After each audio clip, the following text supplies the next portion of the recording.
Voy a leer dos porciones del libro de Sofonías. En el capítulo 2 leeré el versículo 3 y en el capítulo 3 los versículos 12 y 13. Sofonías 2:3. Buscad a Jehová todos los humildes de la tierra, los que pusisteis por obra su juicio. Buscad justicia, amad mansedumbre, quizás seréis guardados en el día del enojo de Jehová. El 3, 12 y 13 dice: y dejaré en medio de ti un pueblo humilde y pobre, el cual confiará en el nombre de Jehová, el remanente de Israel. No hará injusticia ni dirá mentira, ni en la boca de ellos se hallará lengua engañosa, porque ellos serán apacentados y dormirán, y no habrá quien los atemorice. El profeta Sofonías actuó en tiempos del rey Josías. Nos ubicamos en el 640 al 609 antes del nacimiento de nuestro Salvador Jesucristo.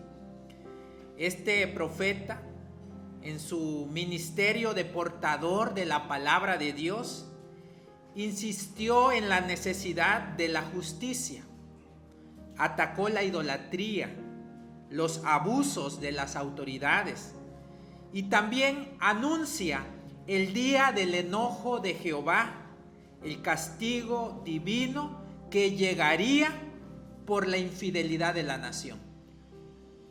El juicio de Dios ciertamente alcanzó a los judíos. El rey Nabucodonosor en el año 587 a.C. invadió el reino. El rey es llevado cautivo, el templo fue destruido y gran parte de la población es llevada a Babilonia. Sofonías, antes de la catástrofe nacional, anuncia la posibilidad de salvación para algunos, para el remanente de Israel, el grupo que siempre se ha mantenido fiel a Dios. Los anima el profeta a este grupo a buscar justicia y la mansedumbre. Anima a este grupo a ser justos y a ser mansos delante del Señor.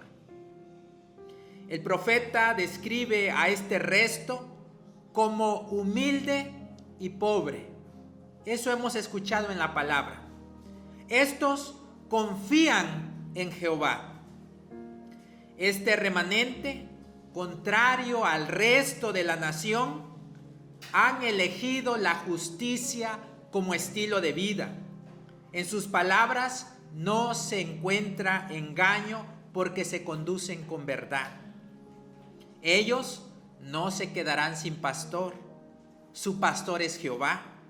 Por eso dormirán en paz sin temor alguno. Este resto humilde y pobre que confía en Jehová no podían ser los poderosos de la tierra. Aquellos poderosos, aquellos ricos, son los que hundieron al reino de Judá. Ellos cometieron las injusticias, engaños, idolatría. Por ellos llegó el juicio de Dios. Desde luego, hermanos, que también en aquel grupo existía un resto de personas ricas y poderosas, pero que tenían una manera de pensar diferente.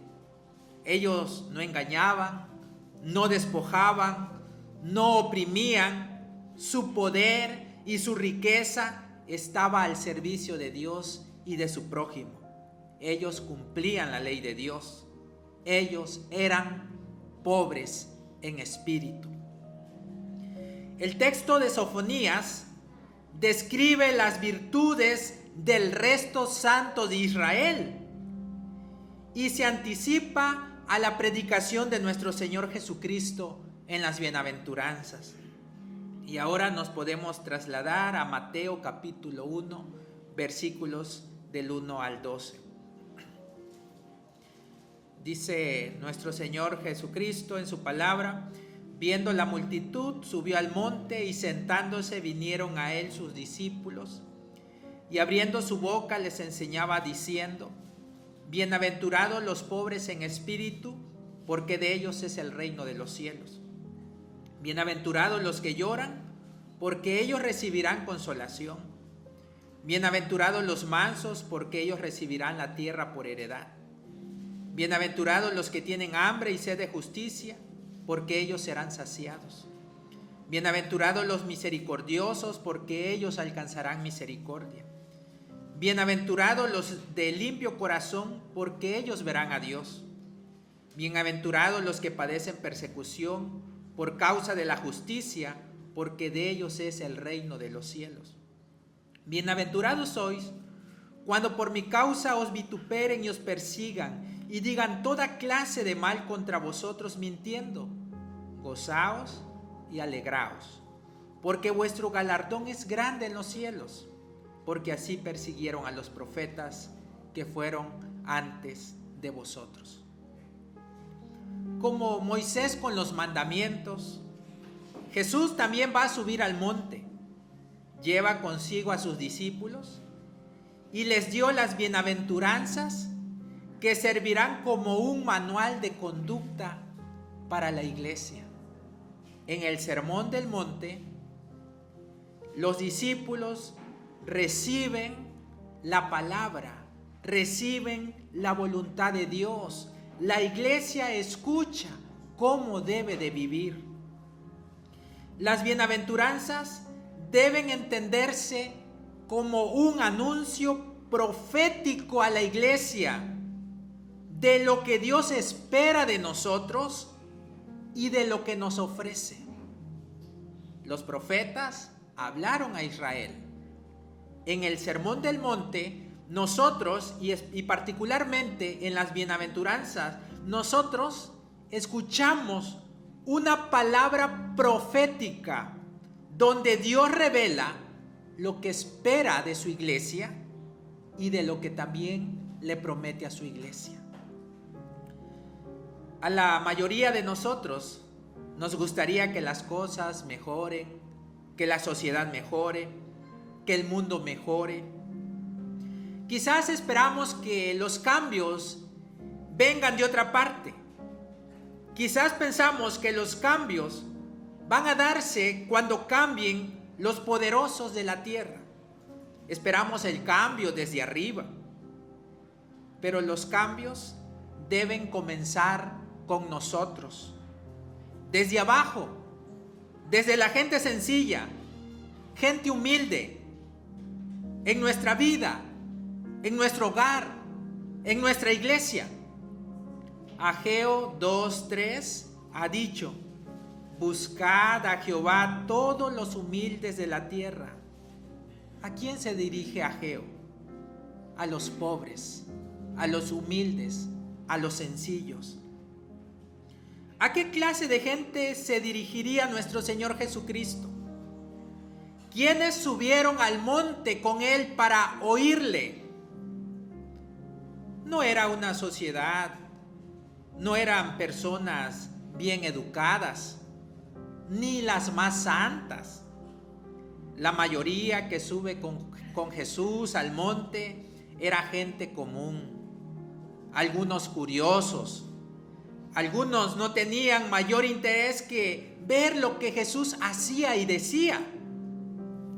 La mayoría de ellos eran personas muy pobres, porque en aquellos tiempos la situación de Canaán era difícil, y sobre todo para los habitantes de Galilea, comunidades campesinas.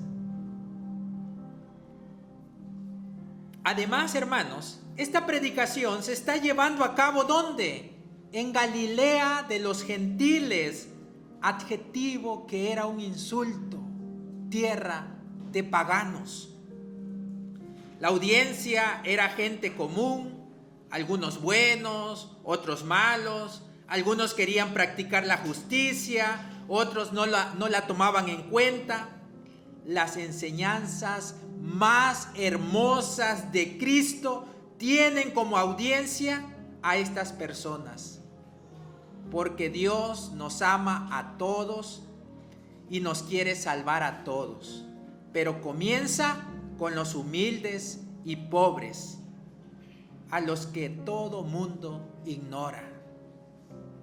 A ellos, nuestro Salvador les dice que son bienaventurados los pobres en espíritu, los que lloran, los mansos, los que tienen hambre y sed de justicia. Las palabras de Jesús, si usted lo piensa bien, resultan extrañas e incómodas para los que no tienen fe, para los que no son seguidores de Cristo. Jesús exalta a quienes el mundo en general los considera débiles, perdedores, fracasados. En el mundo materialista, donde los violentos triunfan y los inmorales tienen éxito, la voz del mal les dice: felices y exitosos son los orgullosos y los violentos, los que prosperan a toda costa, los que no tienen escrúpulos, los crueles, los inmorales, los que hacen la guerra en lugar de la paz y persiguen a quienes constituyen un estorbo a su camino. Estos que piensan así, cuando Dios juzgue al mundo, se toparán con la realidad. Si no se arrepienten, no verán a Dios, porque no son considerados hijos de Dios.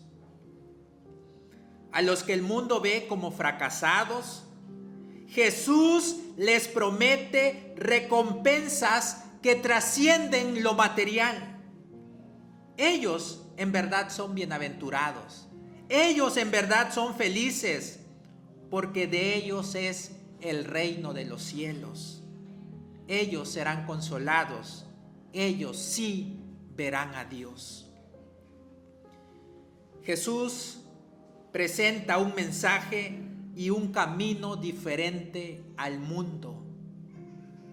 Jesucristo no solo proclamó las bienaventuranzas, Él las vivió. Él encarna las bienaventuranzas. Al contemplar a Cristo en los evangelios, descubrimos lo que significa ser pobre en espíritu, ser manso y misericordioso, llorar, tener hambre, tener sed de justicia, ser limpio de corazón, trabajar por la paz y sufrir persecución. Puede ser que pensemos que ser buenos cristianos es algo superior a nuestras fuerzas en el mundo actual. Pero Jesús no está de brazos cruzados. No nos deja solos al momento de enfrentar este desafío. Él nos inspira en su palabra. Él está siempre con nosotros para transformar nuestra debilidad en fuerza. Es necesario aclarar que la felicidad mencionada en las bienaventuranzas no está en la condición de ser pobre en espíritu, de estar afligido, de ser perseguido y lo demás que se menciona. La felicidad está en la recompensa por asumir ese estilo de vida que es contracultura. Estas promesas, amados hermanos, hay que asumirlas, hay que acogerlas con fe, como don de Dios. Recibir consolación, recibir la tierra por heredad, ser saciados, alcanzar misericordia, ver a Dios, ser llamados hijos de Dios. Nuestro galardón es grande en los cielos. Eso lo dijo Jesucristo. Y hay que creerlo, hermanos. Hay que esperar estas promesas. En la primer bienaventuranza Jesús dijo: Bienaventurados los pobres en espíritu, porque de ellos es el reino de los cielos. Los pobres en espíritu son aquellos que voluntariamente han asumido los sentimientos y las actitudes de los pobres del mundo, que por su condición no se pueden rebelar, no se pueden defender, son impotentes y necesitan ayuda. Son dóciles y están dispuestos a obedecer. Esa es la realidad que viven los pobres de la tierra. Respecto a los bienes materiales, el pobre en espíritu se siente satisfecho y agradecido por las bendiciones recibidas. El pobre en espíritu es sobrio, no se deja llevar por la vanidad, no se siente dueño de nada, porque todo es de Dios. Puede compartir, es bondadoso, sin necesidad de renunciar a las cosas materiales. Su alma no está apegada a ellas. En nuestra cultura consumista, la pobreza espanta, asusta el no tener, el no consumir, el no comprar. El que tiene, quiere más. El alma nunca está saciada, por eso no puede ser feliz.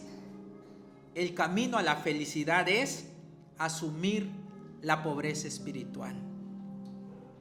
En lo relacionado con Dios, el pobre en espíritu es dócil a su Señor. Él es el Señor. Él es el grande. Yo no soy el grande por tener muchas cosas. Yo soy pobre delante de Él y la vida se lo debo a Él, a Jesucristo.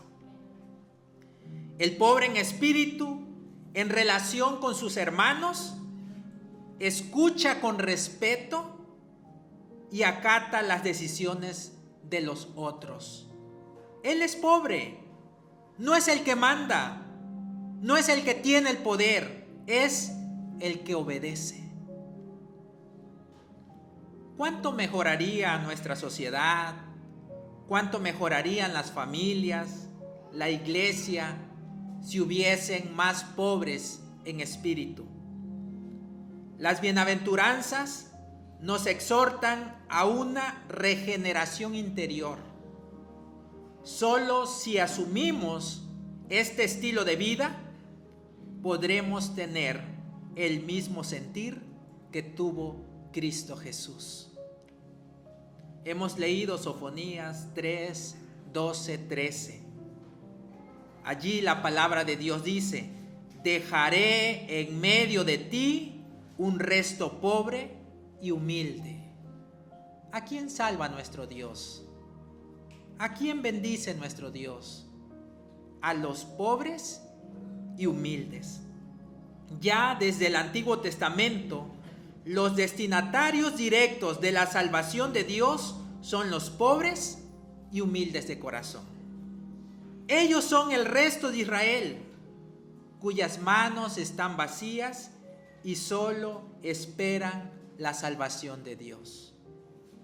Todos estamos llamados a formar parte de ese pueblo de quienes se reconocen pobres ante el Señor.